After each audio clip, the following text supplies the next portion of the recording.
Isang pinagpalang hapon po sa bawat isa sa atin. So, ngayong hapon na pong ito, ang topic po natin, muli, itutuloy lang po natin, ay yung mga halimbawa ng mga tao sa Biblia na nagbigay o nagtiwala sa Diyos. 7 examples of heart trust. Po. Ngayon sa atin po mga tao, hindi man po tayo conscious, pero tinuturuan po tayo na magtiwala. Halimbawa na lang po, kapag pupunta tayo sa doktor, hihingi ng diagnosis, tiwala ka, sila sabihin niya po. Maging sa mga pharmacy, tiwala ka doon sa tao na magbibigay sa iyo ng gamot. At isa pa pong halimbawa, kapag go-commute tayo, tiwala tayo doon sa driver na dadalhin tayo sa pupuntahan natin ng safe and sound. Ngayon, kung kaya po natin magtiwala sa tao ng katulad na lang ng ganon, hindi po ba mas kailangan natin ibigay ang tiwala natin sa Diyos?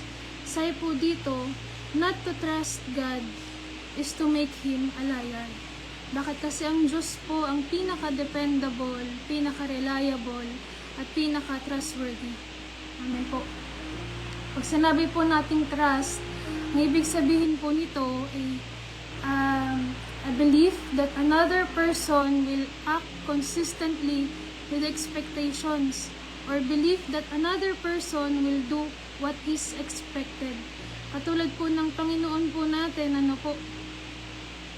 many times na natin siguro nabasa sa Biblia or minsan first-hand experience po natin na ang Diyos po ay mapagkakatiwalaan sa lahat ng sitwasyon.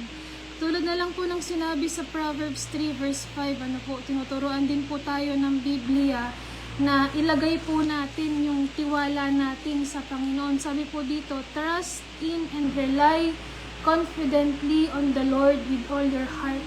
So, buong pusong pagtitiwala ang hinihingi po sa atin, ang tinuturo po sa atin ng Biblia.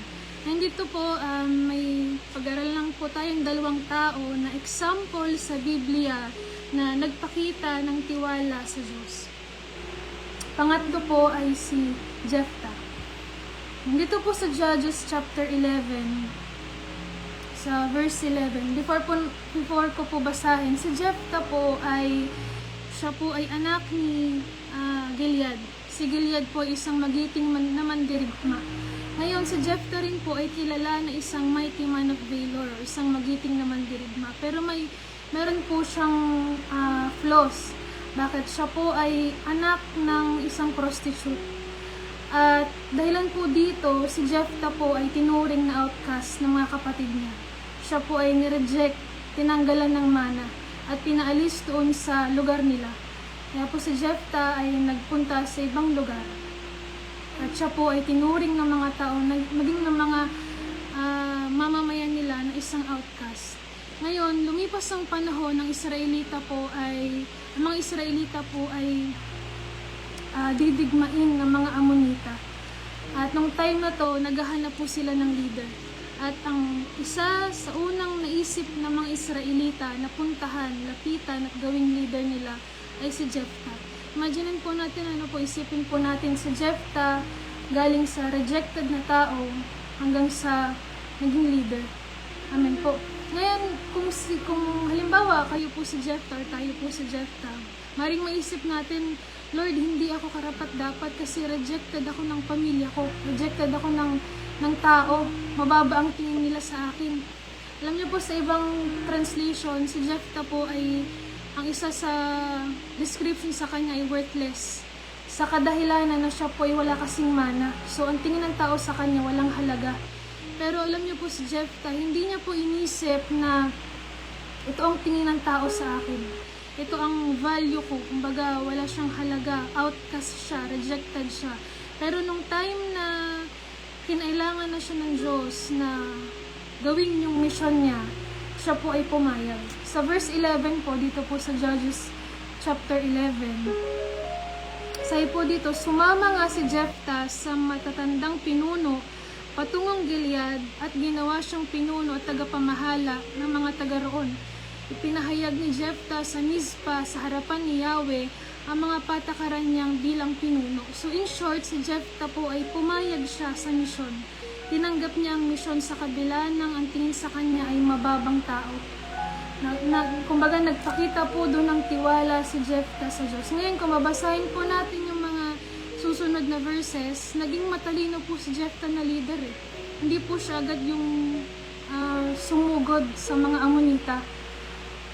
Kumbaga nakipagkatwiranan muna siya doon sa kumakalaban sa kanila. Ngayon, sinasabi nga doon sa kumakalaban sa kanila na wala silang karapatan doon sa lugar na gusto nilang angkinin. Dahil yung lugar na yon ay binigay sa kanila ni Yahweh. Pero itong mga Amonita, hindi po nila pinansin si Jephthah. Ngayon dito po dumating yung time sa verse 29 po, no? Sabi po dito, ang spirito ni Yahweh ay lumukob kay Jephthah. Tinipon niya ang mga tao sa Gilead at Manases. Pagkatapos ay nagbalik siya sa Mizpah, Gilead at saka nagtuloy upang salakayin ang mga Amonita. Sabi po sa verse 29, ang spirito ni Yahweh ay lumukob kay Jephthah. So makikita po natin na dahilan sa ginawa po ni Jephthah, nagtiwala siya sa Diyos, sa mission na ito, sinunod niya yung mission na ito. Yung spirito ni Yahweh ay lumukob kay Jephthah. At in short, kung babasahin po natin ang buong chapter na ito, yung buong story po ni Jephthah, yung battle na pong ito ay napagtagumpayan po nila. Amen po, natalo po nila ang mga Amonita. Ngayon, imagine po natin yung buhay ni Jephthah, magmula siya po ay outcast, rejected po siya. Ang pangit ng record po niya, Pero ang Diyos po hindi nakatingin dun eh. Basta pinili ka niya na gawin ng isang misyon, ang kailangan mo lang ipakita sa Diyos, ibigay sa Diyos yung tiwala mo sa Kanya. At katulad ni Jephthah, nandun ang victory. Amen po. Sabi po dito, samahan ka ng Diyos sa misyon na pinagagawa niya sa'yo, kailangan mo lang magtiwala ka sa Kanya. Katulad ni Jephthah. Amen po. At ang number 4 naman po ay si David. Dito po sa 1 Samuel chapter 30, verses 6 to 8. Basahin ko po, sabi po sa verse 6, balisang-balisa si David pagkat pinag-uusapan ng kanyang mga tauhan na batuhin siya dahil sa sakit ng kalooban sa pagkawala ng kanilang mga anak, kaya't siya'y dumulog kay Yahweh. Sinabi ni David kay Abiatar, dalhin mo rito ang ephod, at dinala naman ni Abiatar. Si David ay sumangguni kay Yahweh, malulupig po kaya namin ng mga Amalekita? Sige, habulin ninyo, malulupig ninyo sila at maililigtas ang inyong mga sambahayan, sagot ni Yahweh. Ito pong time na ito, sila David po ay nilusob ng kanilang mga kalaban at yung kampo po nila ay sinunog. At yung mga asawa nila, yung mga anak po nila, maging ng mga tauhan po ni David, ay binihag po ng mga kalaban po nila. Ngayon sa tingin ni David at ng mga kasamahan po niya na mga sundalo, sila po ay talo na. Bakit? Kasi nasunog na yung kampo nila eh. Yung mga asawa nila, yung mga anak nila, mga ari-arian nila, kinuha na ng mga kalaban po nila. Ngayon si David po nung time na to, sabi po sa English version, greatly distressed. So sobrang balisa na si David kasi pinag-uusapan na rin po siya ng mga kasamahan niya na batuhin siya. Kasi sa tingin nila nag-fail si David. Sa sobrang paghinagpis po nila dahil sa kinuha yung mga asawa at anak nila, pinagplanuhan nilang patayin si David. Kaya sobrang distress si David ng time na to. At sa tingin niya, sila po ay talo na. Pero dito po pumasok yung tiwala ni David sa Diyos.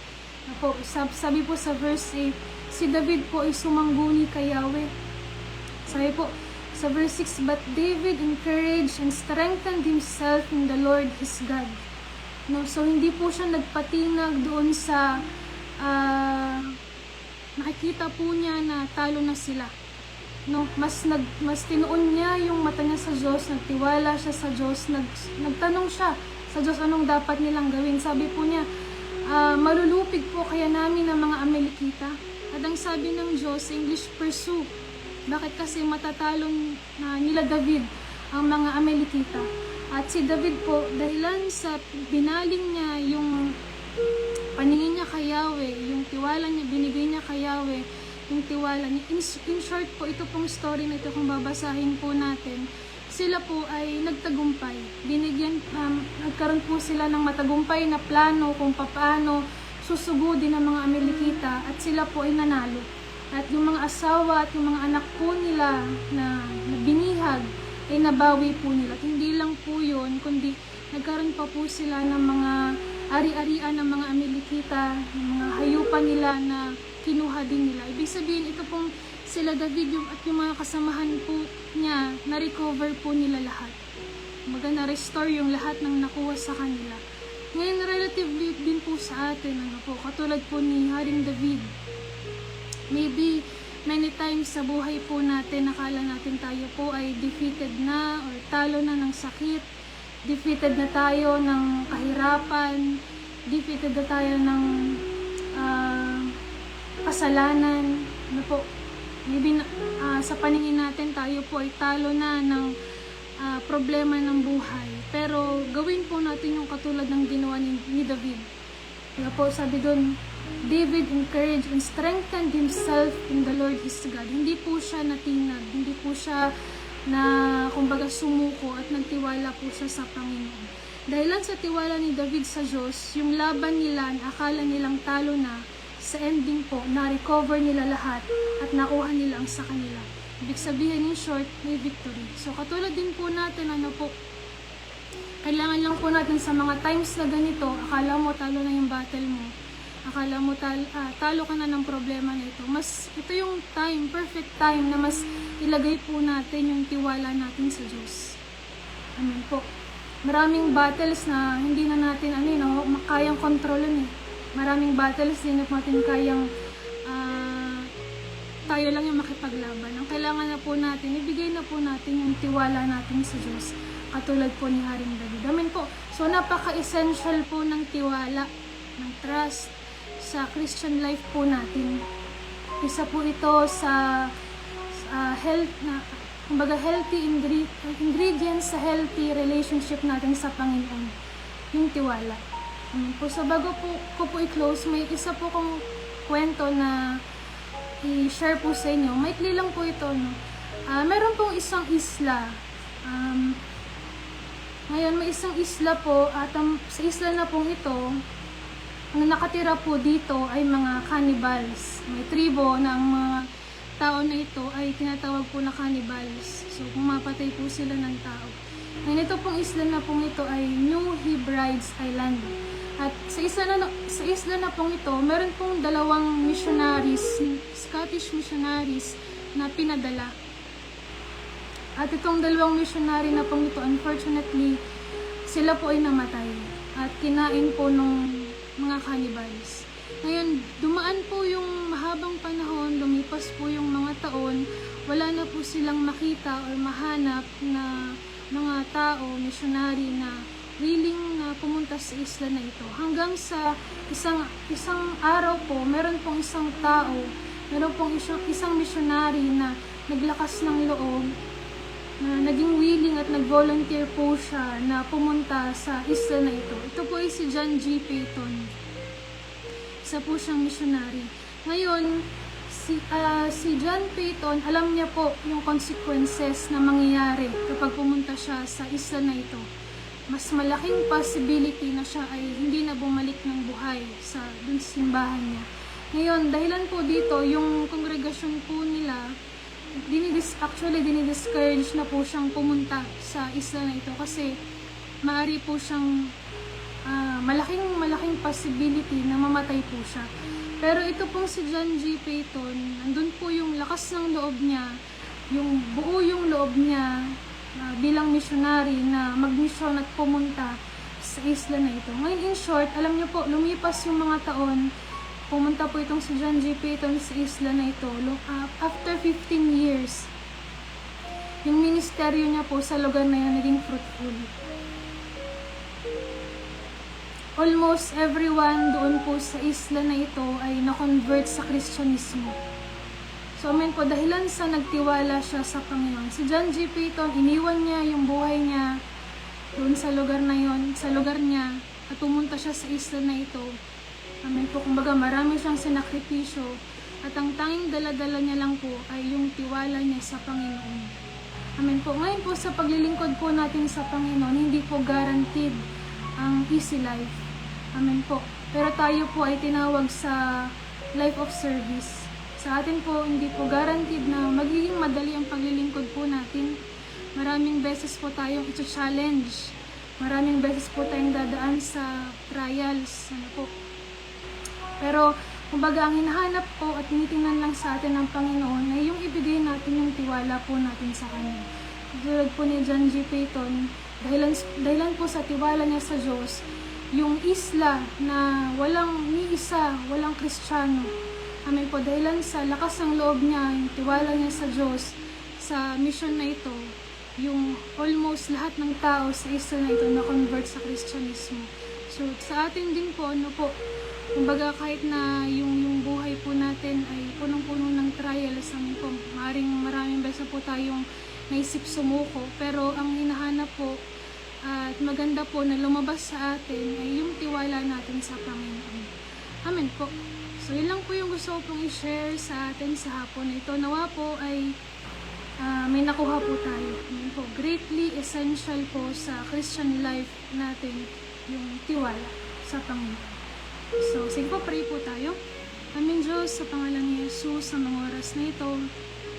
Salamat Panginoon sa rema mo sa amin. Salamat sa encouragement mo sa amin, sa mga salita mo sa oras na ito. Lord, turuan mo pa kami na mas lalong magtiwala sa iyo, higit sa lahat sa mga panahon na ito, Panginoon.